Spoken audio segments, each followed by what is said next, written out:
Last 2 days, not very functional. I've just been doing a lot of reading because I'm in mourning for my country. I'm in mourning for my fellow American citizens and seeing how fucking shitty they can be. And fucking angry at the Capitol Police and how they treated these terrorists, because that's what they are, terrorists. And knowing that if this had been a brown or black person or a Muslim person, some of my best friends, my husband, if it had been one of them, they would have been shot dead. And you watch these fucking police officers escorting individuals down the steps of the Capitol after they've been romping around inside with a little pat on the back. No, fuck. That's not what we should be. This is not how we should be behaving.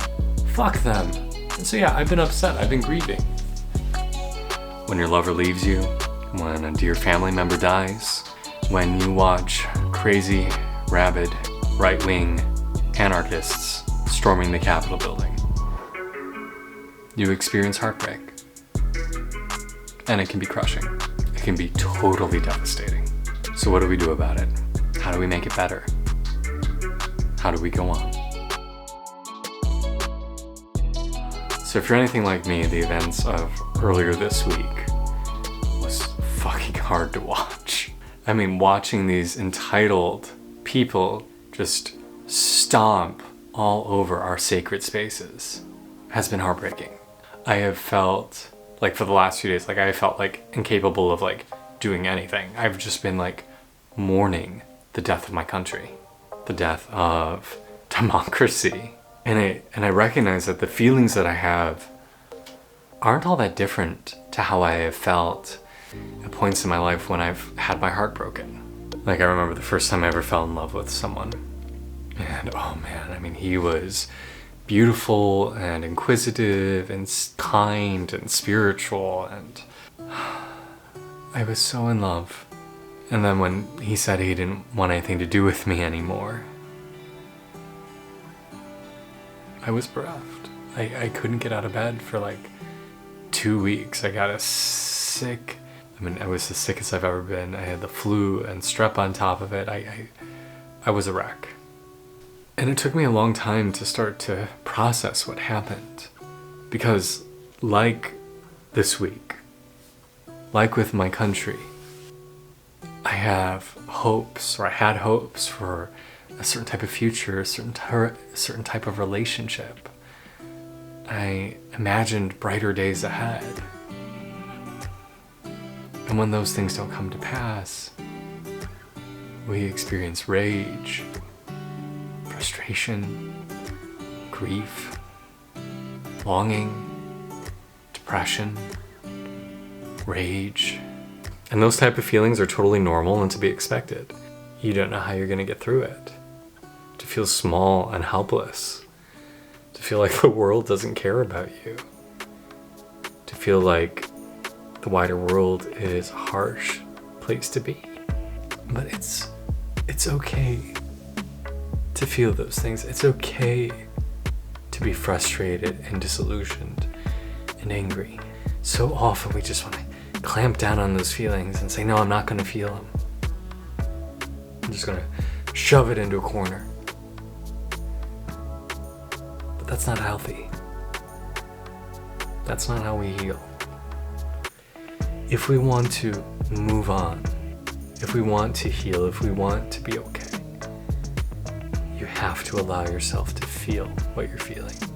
So ironically, in that respect, I guess I, resonate with those white terrorists that invaded the Capitol this past week, feeling disillusioned, feeling like they've been left behind, feeling like this election has been stolen to them. As erroneous as those claims are, as fake as those claims are, they believe it, and they're aching.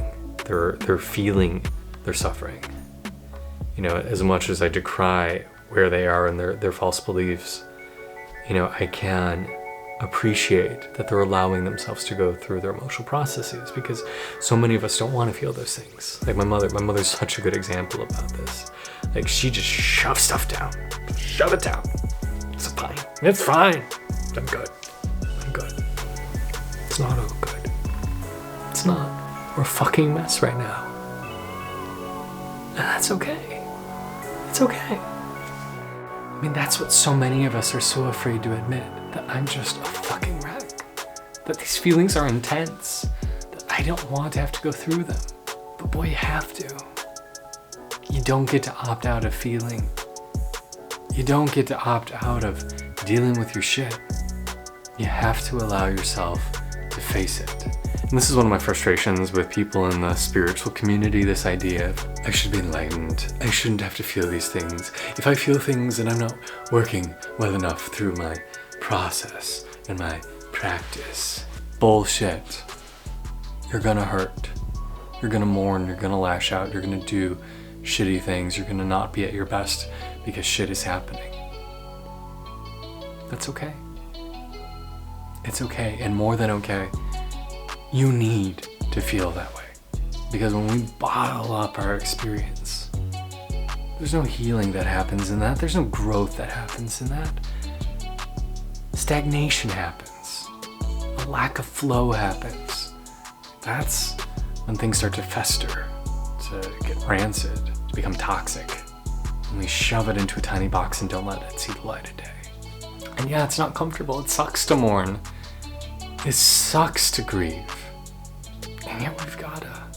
And even more than have to, if you can, even in your most intense moments of grief and frustration, take a moment and appreciate the fact that you are feeling these things because you are alive, because you care, because you're breathing, and that is part of the experience of being a living, breathing human on this planet, is to suffer.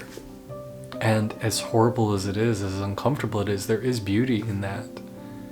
There is purpose in that. There is radiance in that. So can you just sit with your grief and allow yourself to feel whatever it is you need to feel?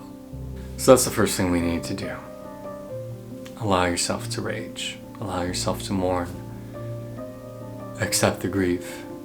Because I promise, leaning into the emotion, allowing yourself to finally experience those feelings, it's a lot easier and takes a lot less energy and is a lot less damning than keeping all that shit bottled up.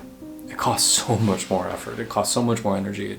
It's so much more painful to try and keep all that at bay. So fuck, just open the floodgates. Let it come through. You're strong enough to survive. I promise. So that's step one. Step two, take care of yourself. Do the things that make you feel good. Read that book, watch that movie, go take a walk in the woods, drink some tea, eat some cookies, take a bubble bath, get a massage, go to Disney World, I don't know. What makes you happy? What are the things that put you in your best space? Do it. Do it. No apologies. Last 2 days, not very functional. I've just been doing a lot of reading because I'm in mourning for my country. I'm in mourning for my fellow American citizens and seeing how fucking shitty they can be. And selfish and petty and fucking angry at the Capitol Police and how they treated these terrorists, because that's what they are. Terrorists. And knowing that if this had been a brown or black person or a Muslim person, some of my best friends, my husband, if it had been one of them, they would have been shot dead.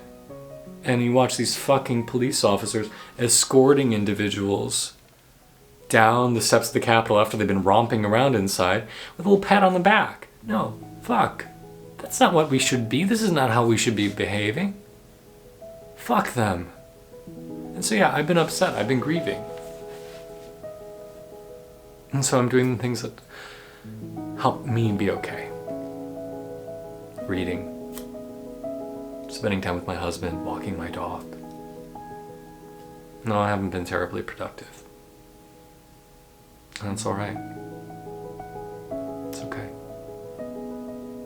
A third thing that we can do, and I know this is hard because I know we're in the middle of a pandemic, but taking time to be with loved ones.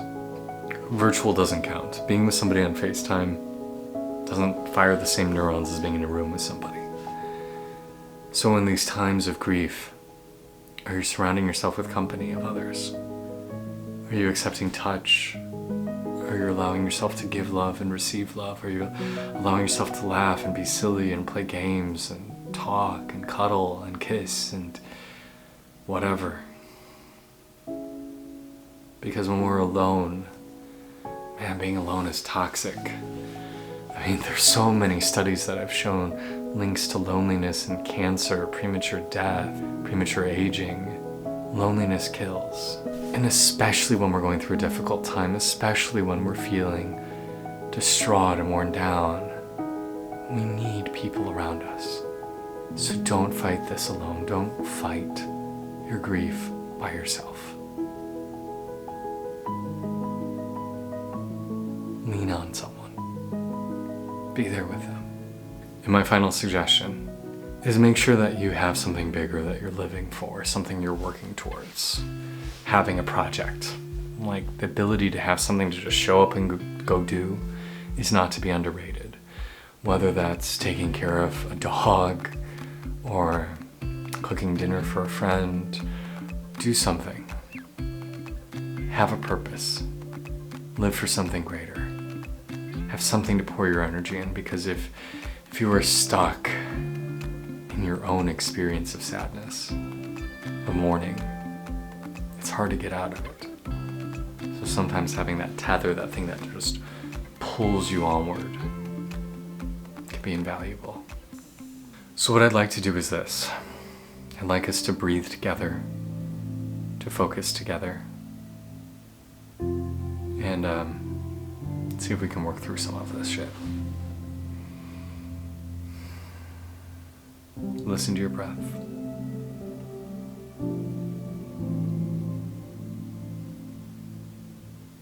And notice where and if you're holding in your torso. Is your belly moving? We store so much emotion in our belly. Maybe even just place your hands on your abdomen and invite it to soften. Soften your belly.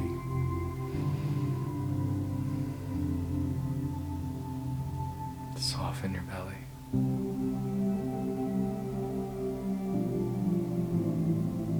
Soften your belly.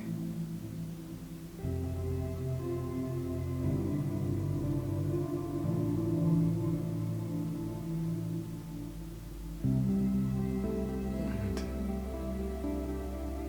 as best as you're able, just allow yourself to open up to your sadness, to your disappointment, to your rage. Let it all be there. Let it flow through you, out of you, over you.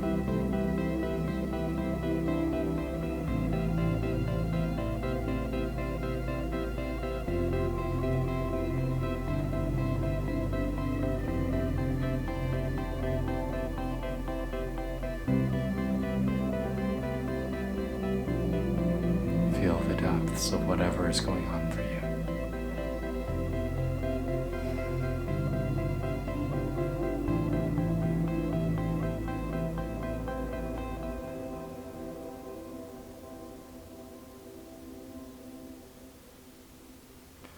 And then take a deep breath in. And on your exhale, feel it just flowing out of you through your fingertips, down out of your feet, out of your butt. Poop it out. Literally just let it all go. Blah. Don't try to force it away.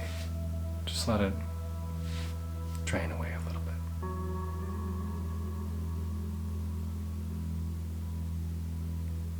Let it go. Let it go. Let it go.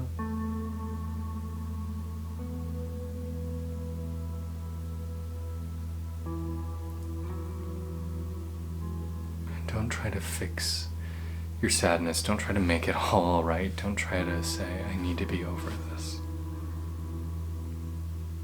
Say, I am where I am. I am where I am. And there is peace that comes with that acceptance. There's peace that comes with just being where you are.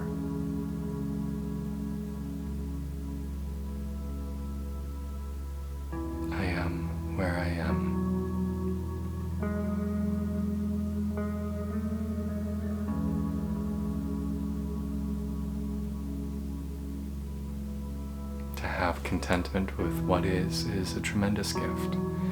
I mean, if all those protesters, aka seditionists, terrorists, could have found that space before they showed up at the Capitol, they would have acted very differently, regardless of what they believed. To just say, I am where I am. I'm experiencing what I'm experiencing, and allowing it to be whatever it is. I mean, that is the great secret to life. Is work, grow, try to improve, try to do better, try to be happier, whatever works for you. But it should always come from a place of being deeply rooted into, I am where I am. And there is beauty and gratitude, things to be grateful for there.